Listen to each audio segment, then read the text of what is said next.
Hoy estamos en la segunda parte de la serie que vamos a hacer de la evolución de las diosas en la India. Este capítulo lo debiéramos llamar Las diosas en tiempo del coronavirus. Coco Devi, ella es especialista en curar la tos. Muy poca gente la conoce porque está en un sitio, en una montaña, en una ciudad que tiene una montaña. Esta ciudad se llama Devas, o sea, los dioses, y sobre todo en esta montañita hay varios templos a las diosas y entre ellas hay este pequeño templito que está dedicado a esta Coco Devi. Y cuando yo fui la primera vez, le pregunté al Señor cuando leí que era Coco, y entonces le dije Coco, y me dijo sí, Coco, mejor dicho, cough, cough, que es tos, y que era la Debbie que curaba la tos. En ese momento mi marido tenía tos y estaba con una de esas gripas que no se le iba, y entonces yo le dije, ¿qué hay que hacer? Y lo que me dijo era de comprar un amuleto y que ponerlo ahí contra el pecho y que se le iba a ir. En todo caso, yo compré el amuleto, se lo puse a mi marido y con el tiempo se le fue la tos. Y la otra es Shitala. Shitala Ma, esta es una diosa que en un principio era especialista en cuidar en las enfermedades infecciosas, pero sobre todo en lo que era la viruela.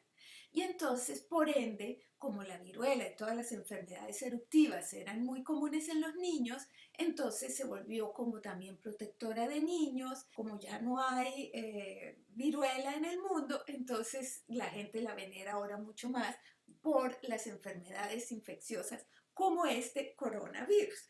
Cuando uno ve todas estas imágenes que están por todas partes, de diosas algunas conocidas, como lo que es Kali, pero que es tan fuerte, tan distinta a las imágenes que uno está acostumbrado de las vírgenes, que son todas dulces, o de los santos.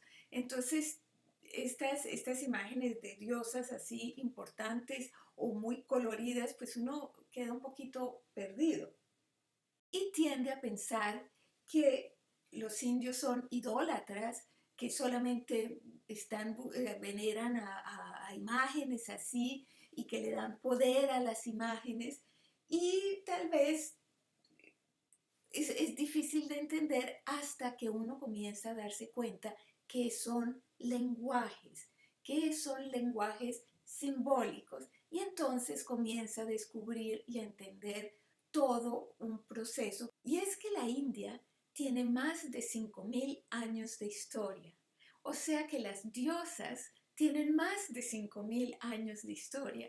Y todo esto lo vamos a ir hablando poco a poco. Trataré de simplificar, pero espero no incurrir en errores porque a veces cuando uno quiere condensar las cosas no queda tan correcto. Pero vamos a hacer lo imposible para que sea claro y que puedan seguir todo el desarrollo de esta evolución de las diosas a través de más de 5.000 años de historia. El Oriente Medio, lo que es Egipto, lo que es el Valle del Indus, y los estoy comparando con las otras culturas, la de China, la de los Andes, la de Mesoamérica, para tener un poco una cierta cronología. En un principio, en la civilización del Indus, así que se sepa exactamente cuáles eran las diosas, no se sabe exactamente a quién veneraban o cómo lo veneraban. Esto es muy difícil de saber con lo que han encontrado. Lo que sí se ha visto es que era una civilización supremamente avanzada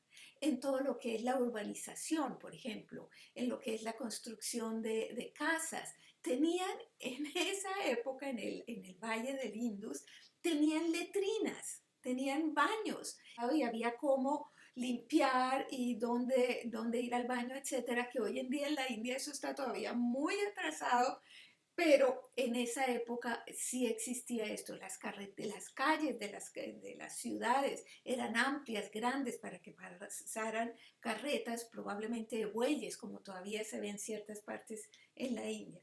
Entonces, era una civilización supremamente avanzada, pero la parte espiritual no es muy clara cómo era. Se han encontrado, como les digo, figurinas de diosas, pero cuando ya se sabe más es a raíz de los Vedas. En los Vedas, que fue al principio una tradición oral que se escribió más adelante, allí ya se habla de diosas.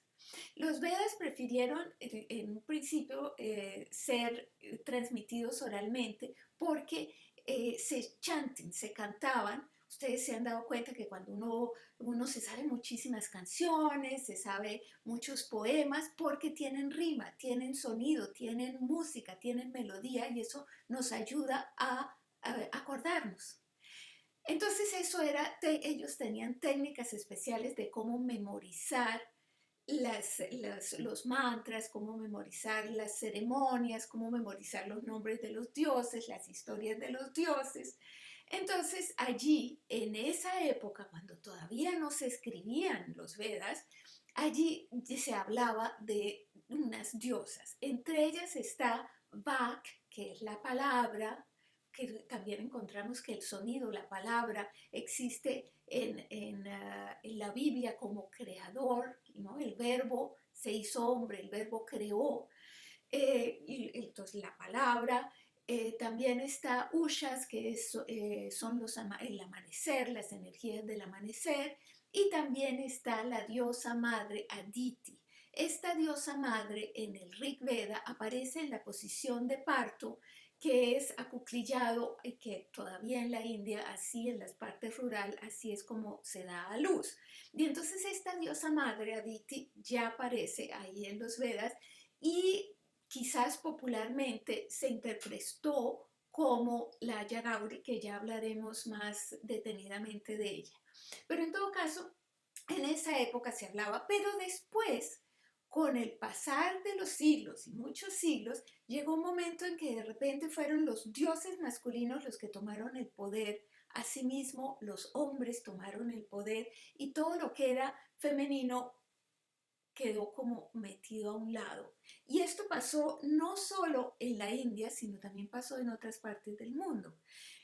Alguien me decía alguna vez que ese cambio que hubo fue cuando la reina de Saba, que era una reina muy importante en Etiopía, en la región de Etiopía, ella fue a visitar al rey Salomón y entonces que ella dio ese paso y eso hizo que hubiera un cambio internacionalmente o yo no sé, que las energías hicieran un cambio y que el poder de los dioses y de los hombres se volviera más importante y todo el poder de las mujeres se quitara a un lado. Eso también vamos a entrar un poquito más en detalle más adelante. En todo caso, efectivamente, las diosas perdieron poder en las clases eruditas, no en las clases bajas, no en las clases, en la gente que estaba más en contacto con la naturaleza, pero en los pensadores, en los eruditos, en los que era la clase alta, los brahmines, allí perdió poder la mujer y perdieron poder en las diosas. Y no fue sino hasta como ya pasó como fue el siglo I, etcétera, sino fue como hasta el siglo VII por ahí, que las diosas volvieron a coger auge, tal vez las clases populares, como era tanta gente, no pudieron deshacerse de las diosas y entonces volvieron a salir a la luz muchas diosas y allí fue cuando también vino la reforma del Tantra y también hubo un renacer en el poder de la mujer. Y esta veneración de las diosas siguió hasta la época en que llegaron las invasiones de los mogoles, de los islámicos, aunque ya habían comenzado no invasiones, sino ya había intercambio entre gente que venía del Medio Oriente, que tenía las ideas del Islam, ya habían entrado, pero aquí ya hubo una invasión y ya se creó un imperio, los que se llaman los sultanatos. En ese momento, ahí ya la influencia fue muy grande y ahí se perdió todo esto que se había adquirido sobre el poder de la mujer y de las diosas. Afortunadamente, la veneración y las diosas no desaparecieron y siempre estuvieron allí para la gente, para en ciertas zonas sobre todo, se mantuvieron, pero lo que en respecta al poder de la mujer, ese sí tuvo tendencia a prácticamente desaparecer y no ha sido sino hasta ahora, en este siglo XXI, que ha comenzado nuevamente a tomar fuerza y la mujer ha comenzado a buscar también sus raíces y a volver a reencontrar esas diosas que le dan poder a ella.